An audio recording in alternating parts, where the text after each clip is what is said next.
السلام عليكم ورحمة الله تعالى وبركاته. اللهم صل وسلم على سيدنا محمد وعلى آل محمد. أهلا بكم ومرحبا بكم في قناتي يوميات سودانية في أمريكا، وصباح الخير وين ما كنتم ومساء الخير أينما كنتم.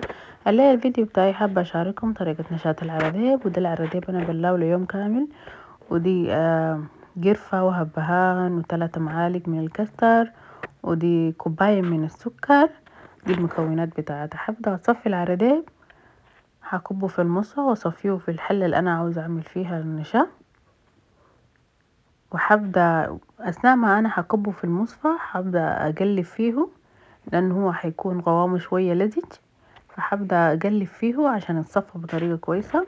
وهضيف عليه موية عشان كل العراديب اللي في المصفى يتصفى ينزل تحت في الحلة. هضيف عليه الموية وابدأ اقلب فيه.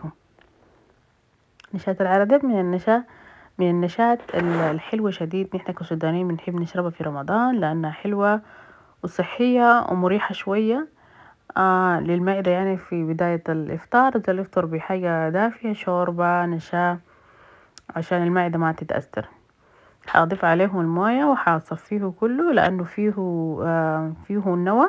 العراديب ده فيه النوى فلازم يتصفى يعني. هضيف عليه تاني 2 كوبايتين من موية عشان هو هيكون حامل شديد. وهضيف عليه 3 معالق من الكستر، وهضيف عليه الهبهان والقرفة، عواد القرفة والهبهان. وهضيف عليه السكر زي كوباية، لأنه العردب شوية حامض فبيديه طعم كده شوية حلو، يعني عشان فيه حموضة وحلو في نفس الوقت. هقلب كل المكونات دي وهحطها على نار هادئة لحد ما تغلى او تخش في مرحلة الاستواء يعني. ودي هنا اول ما خطيتها، اول 10 دقايق خطيتها، بقت القوام بتاعها بقى كده ولونها بقى كده اللون البني على لون العراديب. هي ماشية تبقى تقيلة. نحن ما بنحب نشربها تقيلة شديد، انا عملتها قوام متوسط، لا تقيلة شديد لا خفيف شديد، عشان تشرب في رمضان يعني. وهخليها تاني 10 دقايق واطفي عليها النار.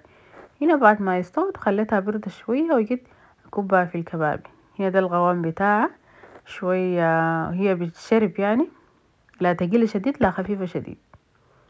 هكبها في الكبابي هنا للتقديم. بتشرب شوية دافية انها بتكون حلوة. وان شاء الله يكون الفيديو عجبكم، وما تنسوني من الشير واللايك والفولو عشان نوصلكم كل جديد ان شاء الله يا رب العالمين. وما تنسوا تطبقوا الطريقة بتاعت نشاة العراديب، وان شاء الله تعجبكم. واذا في زول عمل الطريقة بتاعت العراديب يكتب لي في الكومنتات، واترككم في امان الله ان شاء الله.